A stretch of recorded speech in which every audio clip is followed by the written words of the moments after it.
so much value in a side hustle, and that's a nice theme today. Seth Kniep is my guest. He's the founder of Just One Dime. I talked about that at the start of the show. He joins me later in the program. We're going to walk through some extremely practical and extremely affordable ways that you can start a side hustle. So what would be, I think, 3 primary reasons why you should start a side hustle if you're feeling stuck? Well, number 1 is get out of debt. Hey, I'm a part of Ramsey Solutions. I'm a co-host of The Ramsey Show, the world's #1 financial radio show. Dave Ramsey's my mentor. So we don't talk about just purpose. We're going to talk about finances. That's a big part of it. We're not just going to talk about loving your work. We want to talk about work that creates a nice fat paycheck for you, a bigger shovel, if you will. So one reason why you may need to start a side hustle is to speed up the process of getting financial peace, whether that's paying off debt, whether that is funding the emergency fund, funding kids' college, funding your retirement, the whole 9 yards. A side hustle, especially in 2021, 2022, is easier than ever. So one good reason, hey, I want to get out of debt. I want to make more money to walk through the Ramsey baby steps. Well, come on. Doing it for yourself might be the best way to do it. Number 2, how about funding and cash flowing your family goals? So some of you are in great financial situation. You've walked through the baby steps. You've got peace, but you've got some dreams. Maybe starting a nonprofit for your wife. She's always dreamed of it. Maybe traveling the world with your kids just to do it. When you have financial peace, you'll be amazed at how many dreams start flowing back in your head. Maybe that were there a long time ago, but you had to quiet them because you just knew it wasn't even close to possible. Maybe thoughts and dreams you've never had before because you have a new perspective on the world when you have financial peace. So funding and cash flowing big goals and dreams is another reason a side hustle makes a lot of sense. And then third, and this may be, to me, the most important strategic reason for a side hustle, and that's testing the dream. Whether it's working for yourself or working for somebody else, testing the dream job. Low pressure testing is so valuable. What I mean by low pressure testing is if you start a side hustle to test an idea or to test yourself, to kind of wade into the water, it's so much easier when you don't have the pressure to provide or you don't have the pressure to perform. The pressure to provide comes from when it's your livelihood. That's enormous. It's killed so many great side hustles and dreams. When there was pressure to provide put on it, there's no allowance for testing, trying, reevaluating, restarting. You can't do that when the pressure to provide is there. Now, when the pressure is there to perform for your job, that's tough too. You don't want to put yourself in a situation where you don't know if it's right. You just take a job and go, I hope it works. So you understand that. So a side hustle many times is a wonderful way for you to get out of debt, to fund or cash flow important things, dreams, maybe some health issues that aren't dire but need to be dealt with over time, whatever it is. And then testing the dream job. The side hustle is unique in the American life because it doesn't take a lot usually to get started. Technology is readily available. You've got vast amount of relationships where you could test something as a true side hustle. It's just, we're going to try this business. We're not going to invest a huge amount of time and money, but we are going to do enough to see if it works. And I'm reminded of one of the great quotes from Martin Luther King Jr., who has so many. He said once, if you can't fly, then run. If you can't run, then walk. If you can't walk, then crawl. But whatever you do, you have to keep moving forward. Look at those words. I mean, therein lies, you could just take the idea of a side hustle, a business where you want to try. Well, what a powerful word in 3 letters, try. And you want to do that, then that really embodies that because if you can't fly, then run is what he's saying. And if you can't run, then walk. And if you can't walk, then crawl. And what he's saying is that whatever, just move forward. And so a side hustle is just that. A side hustle is a whole lot of crawling. Now, is it possible that the crawl turns into a walk? Absolutely. And you start getting into that, you make it from crawl to walk, there's a good chance you can run if you're patient. And so this is the idea. I think you have to take Martin Luther King Jr.'s challenge and say, hey, if I start a side hustle, I'm all about crawling. That's all I'm going to do is crawl. Because if I crawl, I'm not going to get hurt. It's hard to break a leg when you're crawling. Now, you might skin your knees a little bit, but you know what? You're also going to go, I know I'm crawling, so I'm putting on some knee pads. If I wrestle with my kids at home, which sadly, those days are gone. Nathan, you're square in the middle of that. You'll be doing a lot of wrestling. Well, Nathan, let me just tell you, as a dad who's done a lot of wrestling, when you wrestle the kiddos, put on the long pants. Put on the sweatpants. Hey, you're not going to get knee burns. But listen, we can prepare for that. We know that. So when I'm crawling, the damage that can be done is extremely minimal. And there is great power and freedom and confidence that comes with it. I'm just going to crawl. There's great excitement when we go, I'm just going to crawl and see how far I can crawl. There's no major pressure here. We're not breaking bones. We're not destroying our financial lives. Is it possible, Ken, to be in the baby steps and crawl? The answer is yes. Yes, you can. And that's exciting too.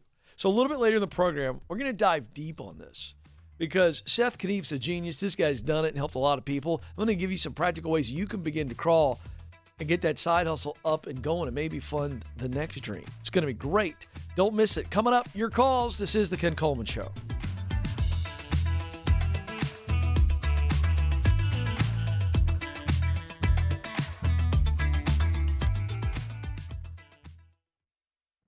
Did you know recruiters take an average of 6 seconds to scan a resume? And that's if they ever see it in the first place.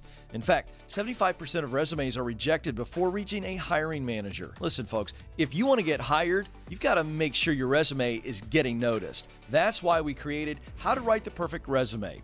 This free guide will walk you through the 5 steps to stand out in the hiring process and land your dream job. To get started, go to kencoleman.com/resume.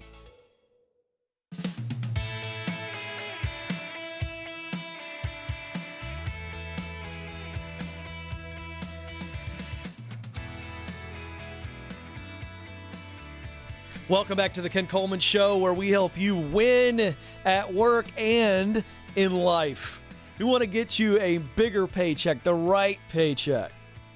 Well, we also want you to fulfill your purpose in your work, to see tremendous meaning and contribution, so that Mondays aren't miserable. That's what we're here to do here on the Ken Coleman Show. 844-747-2577. I am your coach. So if you got some emotional junk, you say, Ken, I just need to tell you, man, I'm down. I just need to pick me up. We'll take those calls. If you got a tactical question, you got some choices to make. What do I do next? Where do I go? Ken, I need some confirmation. We take those calls too. So it's open season. I say I'm your coach and counselor and cheerleader, but at the end of the day, sometimes I'm just a bartender, The only difference is I'm not pushing any quality beverages across the desk here because I don't have anything underneath the desk. Well, that'd make for a special after-hour show, wouldn't it? But we won't do that, so don't get your hopes up. 844-747-2577. You don't want to miss the back half of the show. Seth Kniep is my guest. This is a guy who makes his living training people how to build profitable e-commerce companies. Woohoo! Here it is, folks. I'm bringing you the goods, not just telling you about it. Let's get to the phones, though, first. Andrew joins us in Baltimore, Maryland. Andrew, you're on the Ken Coleman Show. Ken, how are you? Great to speak with you today. Thanks for taking my call. You bet. How can I help? Okay, so I work for a construction company, right? Mm-hmm. And I have a side business, right, doing like some drawings and whatnot in a computer program for said construction industry. Mm-hmm. Okay, same industry of the construction company I work for. Now, this is a business I've had for years and years and years. Actually, I probably had it going live for about 5 or 6 years, but I haven't done any work in my side business for a few years. And I've kind of skipped around to different construction companies in that time frame, but I would like to get it going again. My only issue is, I think it's kind of maybe a conflict of interest, because I would be doing like construction drawings for other people in the same industry as the company I work for. Well, what do you do? If you don't mind, let me interrupt just to get a little more clarity. What is your position right now? What do you do for the construction company that you work for? Okay, so I don't want to get into too many specifics, but you don't have to. So let me ask it a different way. Okay. Tell me your side hustle. Is it drafting plans for construction? Yes, it is. It's drafting, yes. Okay. Is that what you're doing for the other company? No, I'm not. I'm not doing drafting for that company. I'm doing another sort of managerial projects type role for them. Is it truly a conflict of interest? Well, now here's the thing. I guess I could try to do drafting for other companies in this industry outside of my immediate DMA.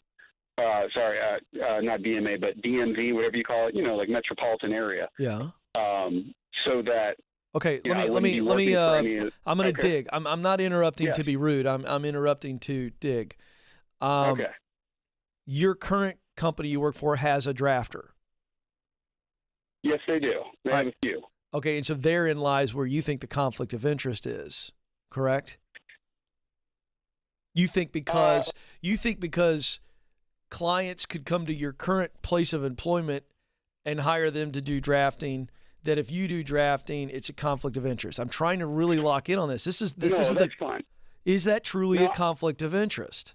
No, I think what they would say if they found out is they would say, "Oh, so on the side you're helping our competitors," kind of thing. You know what I mean? Okay, that's what I need to know. Okay. I think that's part of it. That's why I think if I can do it outside of my area, it might not be that big a deal. But yeah, it's just one of the things, because I don't know how they'd feel about it. So well, I get it. So who else could you do drafting for that aren't competitors in your zip code? Let me ask you this. Who are they? Who's your current company serving? Are they serving? They're serving general contractors. Okay. Who has hired my company to do said trade. You know what I mean? And so I need to find customers who are in the same trade and work for them, which is going to be people just like my company, other companies like my company, and I want to do this on the side and make drawings for them. I'm concerned that if my company finds out, they're going to say, "Oh, you're working in this industry on the side." Okay. We don't like that, because I want to put up a website and the whole 9 yards, and it wouldn't be that hard to sort of find out, "Oh, Chris has this other entity going on here," Well, it would become I have the potential to make some more money than I even make now, though, at this, because I've talked to other people who do this, and they make like 2 times what I'm making, and they, I could kind of work toward that. Would be the dream, be mobile, have my own business. How much? And you haven't done any drafting work for 2 years? It's been a few years, yeah. Yeah. All right. So here's what this boils down to. This boils down to how do you find clients in business that aren't really considered in any way, competitive. I mean, it's a big world out there. Do you know what I mean? There's a lot of GCs, in Baltimore, Maryland. Oh, yeah. So there's a lot of need for drafting as well. I mean, you got the home renovation side of things. I just wonder, and you don't have to tell me now, but I just wonder what the niches are within the greater construction zone, right? Let's take the whole world of construction, residential, business construction, the whole 9 yards. I think you're limiting yourself. I don't think it's a conflict of interest in that you're not being paid to be a drafter for this other company, and you're not stealing their current clients. True. Now, okay, I see that. Now, let me say this. My current company, I have an option to work from home sometimes. And so if they did find out, they might be concerned that I'm doing this stuff when I'm supposed to be on the clock for them. I've thought about that too. Well, you shouldn't be doing that.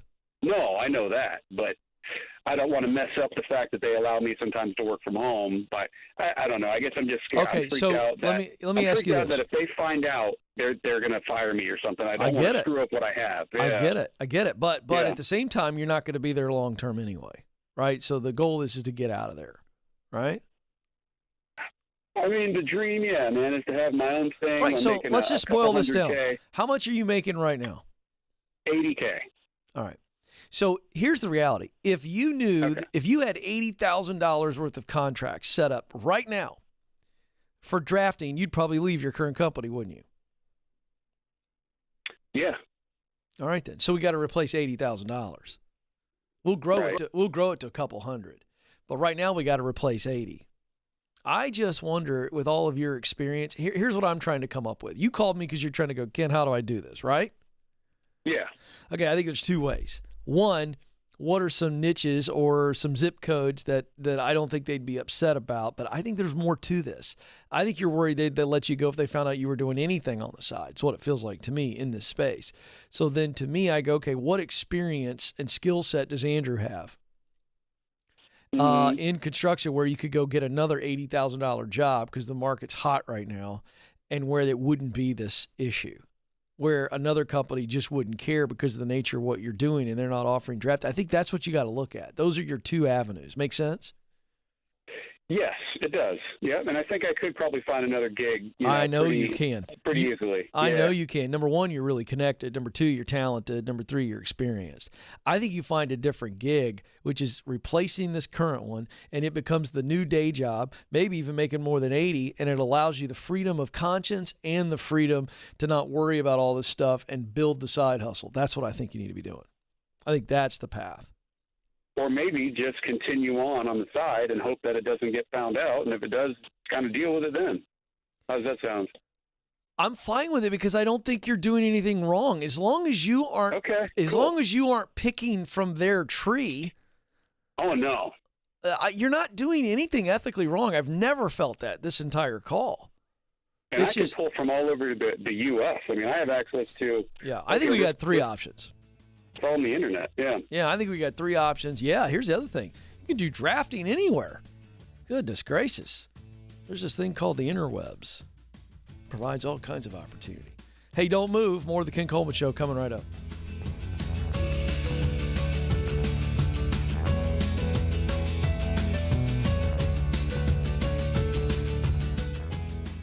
You were created to fill a unique role in and through your work. Now, some of you may be going, I have no idea what that is. Some of you may be saying, I know what I want to do, but I don't know how to get there. I felt all of those emotions. I've been where you are, and I can tell you, there's hope. That's why I wrote the book, From Paycheck to Purpose. You can make the income you want and the impact that you desire, and I know that you have what it takes.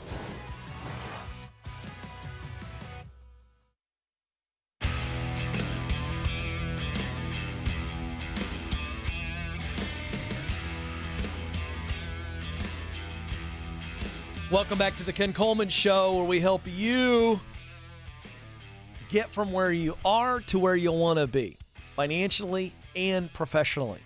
That's what we're helping you do, winning at work and at life. Life is way too short to not be doing something you're really, really good at, something that you really enjoy and is paying you well and you got opportunity. I mean, that's what this is about, and it is possible now more so than ever. We want to help you there. 844-747-2577. One of the ways we help you is not just what we teach you, but relationships we bring to you. And ZipRecruiter is a phenomenal relationship that is a free resource to you. They are the 800-pound gorilla that can be working for you. If you're thinking about a switch or you're absolutely ready and you're going, all right, I just want to kick the tires, this is who you ought to be kicking the tires with. Number one hiring site in the United States. In just a matter of minutes, at ZipRecruiter.com/Ken, you fill out a profile. You upload your resume.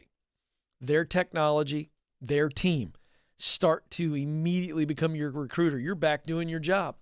You're Christmas shopping. You're doing whatever you got to do. You're not stressing. And they're going, okay, based on this profile, I think this profile matches up with this job, this job, this job, and this job. They contact the company who's paying them, by the way, to find you. You don't pay for anything. And then you're going to get updates when you get looks, likes, and requests for your information. They allow companies to contact you directly. It's the easiest, best way to get hired. It is a no-brainer. It is free. I don't know why you wouldn't do it. Their candidates are 3 times as likely to get hired based on that process I just quickly reviewed. So go to ZipRecruiter.com/Ken. ZipRecruiter.com/Ken. All right, so we have a real problem, and it's coming to a head. Teachers, educators are fried, and not only are they fried, they're finished, and they're leaving. And this is going to have unbelievable systemic repercussions. Let's get into it right now in the news.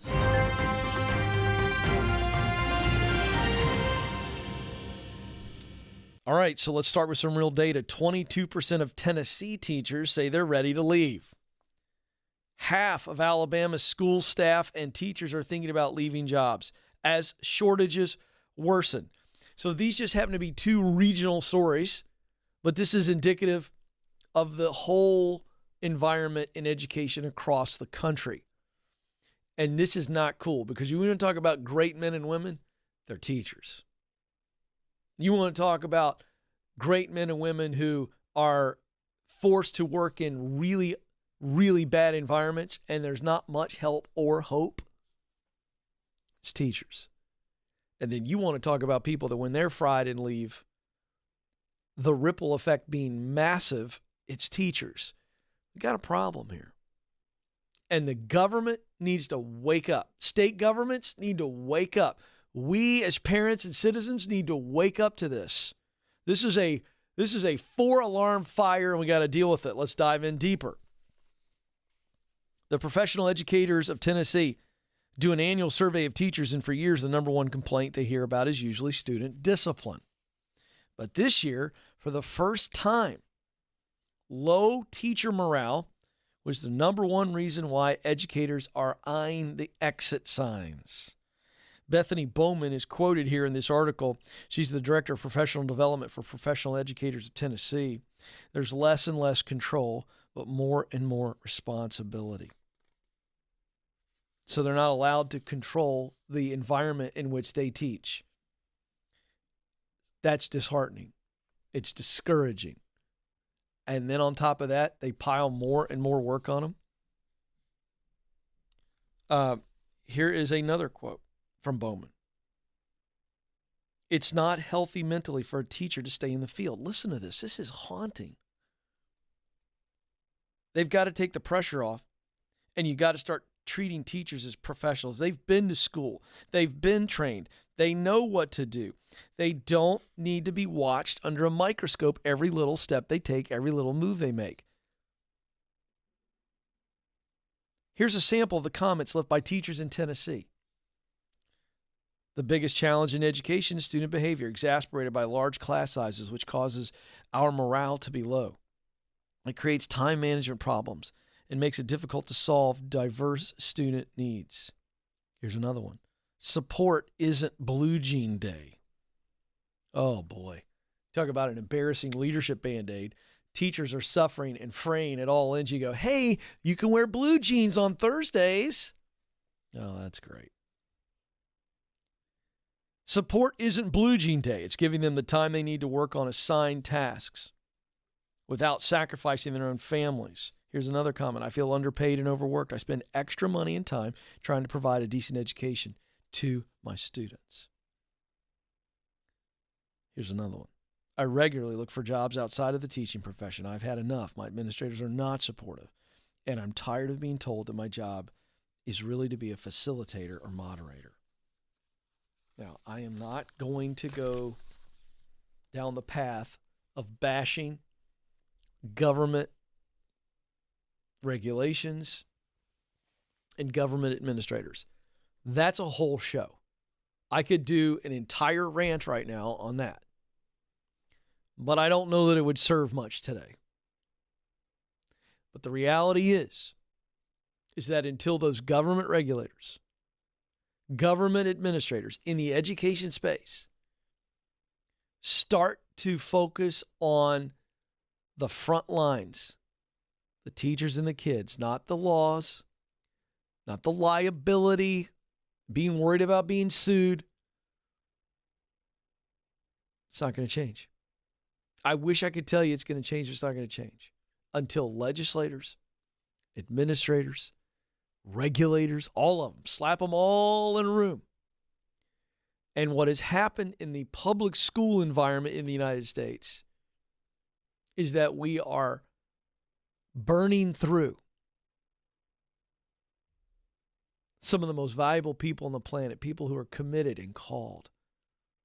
How many teachers have we on this show, Amanda, in the last 2-3 years heard from who are questioning their calling because they're absolutely overworked, they're discouraged because they can't teach, they can't even moderate, discipline a classroom, and they're leaving. And yet the kids aren't leaving. They're still coming to school. Watch for this issue to be a massive national story, or at least it should be in 2022. Every time there's an election day, I feel like the politicians roll out the talking points about educating our kids. Here's the problem. Who's going to educate them if we don't change the environment that is chewing through teachers like a wood chipper? You ever seen a wood chipper? It's a fascinating concept.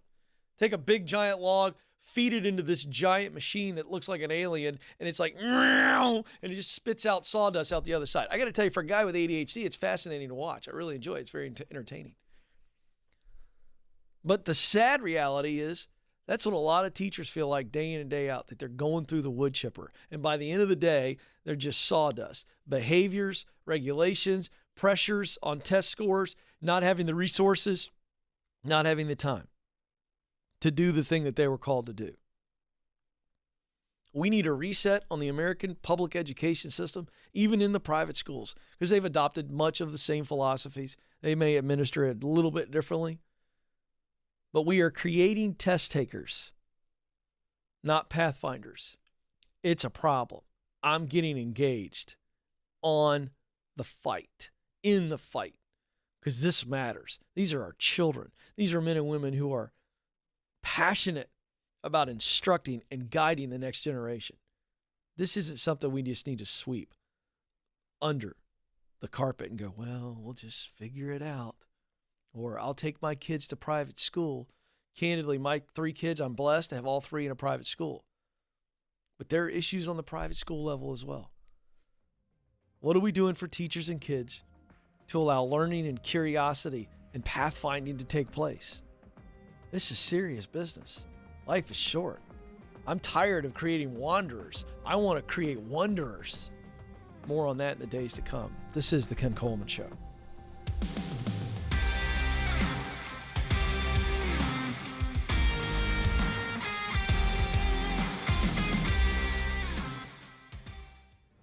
You were created to fill a unique role in this world, but figuring out what that is can feel overwhelming. That's why we created the Get Clear Career Assessment. In less than 15 minutes, you'll get customized results that clarify and verify what you do best, the work you love, and the results you want to produce. You'll even get a list of professional possibilities to help you jumpstart the job search. To get started, go to kencoleman.com/assessment.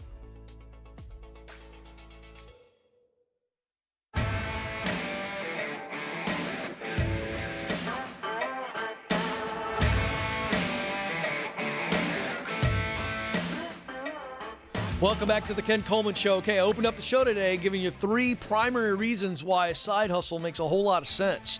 Quick review. You want to get out of debt, right? That will give you so much more freedom to pursue work that matters deeply to you. That's one. How about just funding and cash flow in life, some stuff that's extra?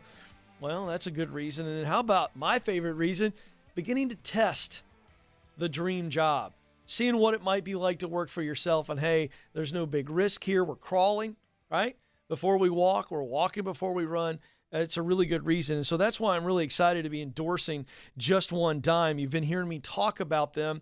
But today I want to bring in their CEO, their founder, Seth Kniep. He joins me here on the show. Seth, welcome to the Ken Coleman Show.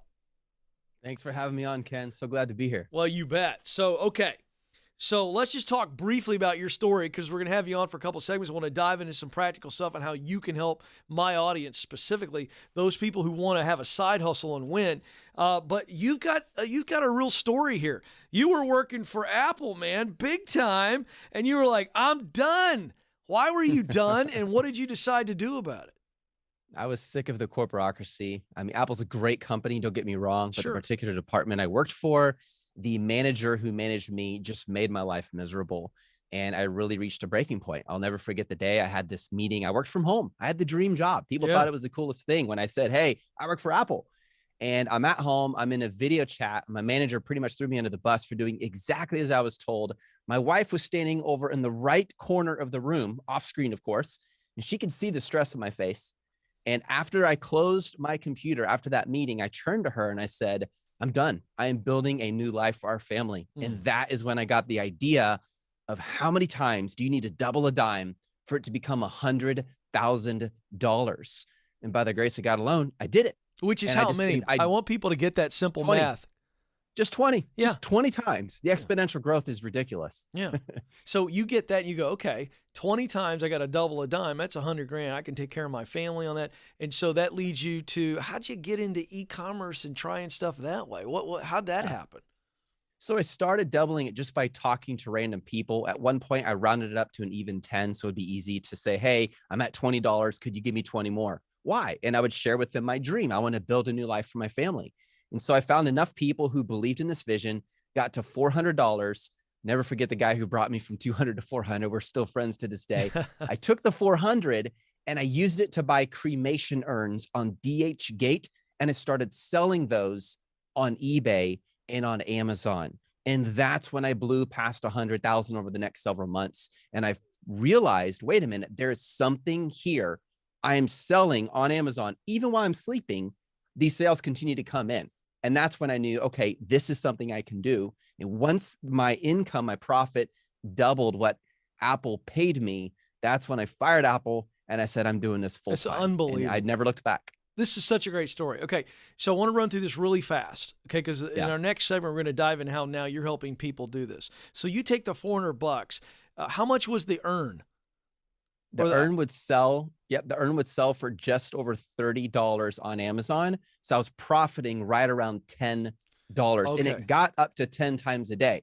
To me at that time, Ken, $3,000 profit a month was huge. Like that's a massive raise. And I thought, wait a minute, if I can do this with one product, why can't I do it with two? Why not three? And then I was just on fire. See, that's what I want people to understand. We're talking $400 is how you got started. More on that in our next segment. We're going to go through some of the practical things now that you've learned, because you've done this a lot. Give people a picture and what you've done for yourself. Forget what you're doing now with just one dime to help others, but you blew this thing up. Give me a quick snapshot of how it blew up in over a year, 2-3 years.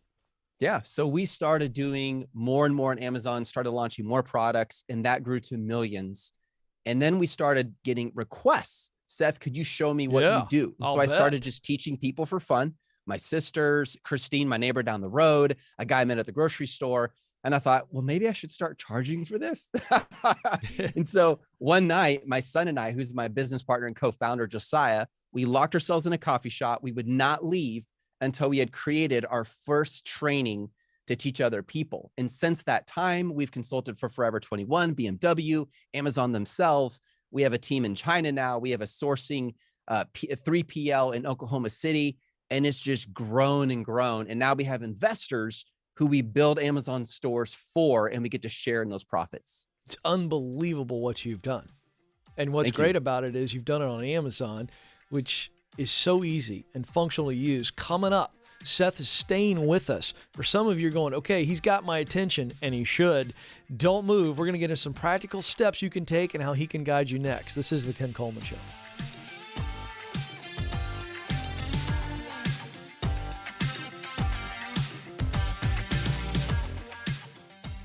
We were drawn to Christian healthcare ministries because we both had young families and we wanted to have more children. And we had also just started a real estate company and needed to find healthcare coverage that would meet our needs. We were attracted to CHM because of its low monthly costs and the ability to negotiate medical costs down. Established in 1981 and accredited by the Better Business Bureau, CHM is here to meet the needs of your growing family or small business. Check us out at chministries.org. We absolutely believe in it.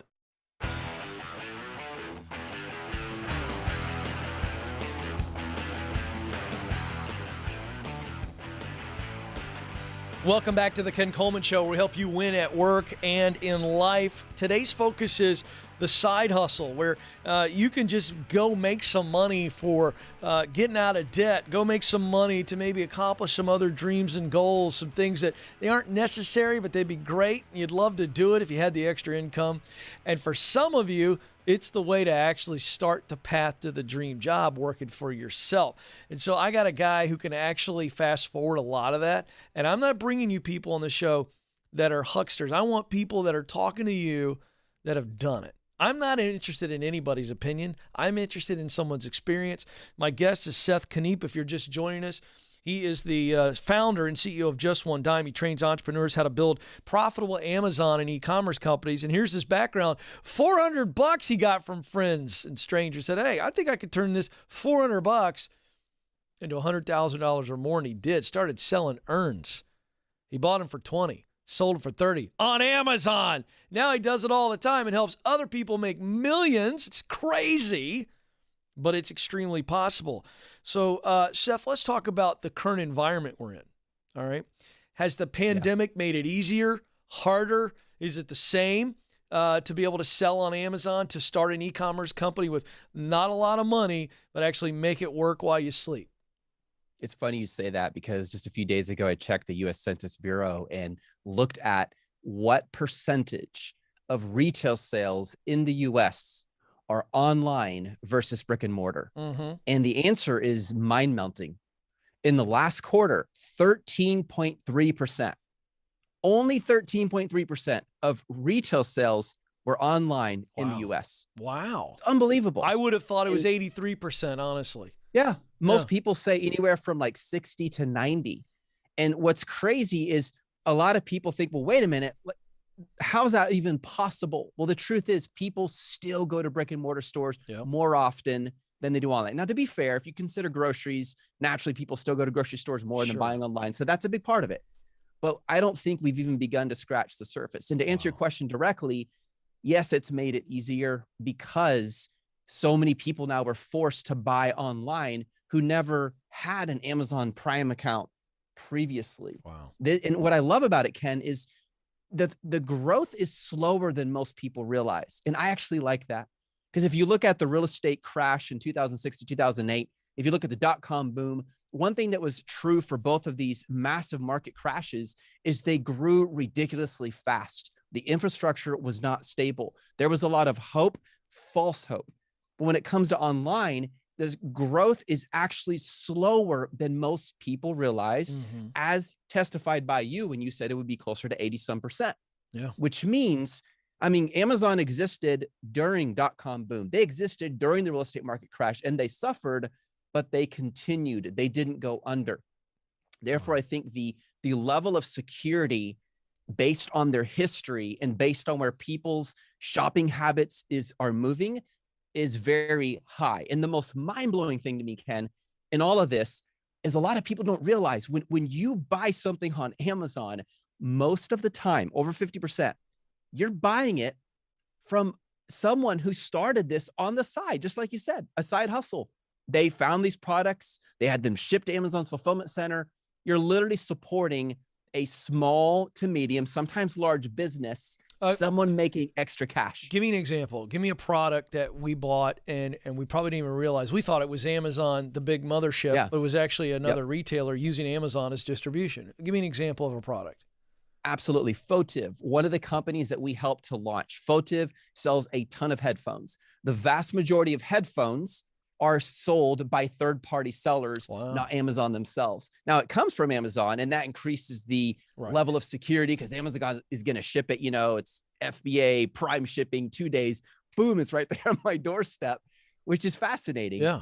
But it's literally and what I love about it is, you know, people can't complain and say, well, it's because I didn't get enough capital, or, well, it's because people didn't like me or my background. Amazon has really leveled the playing field for entrepreneurs.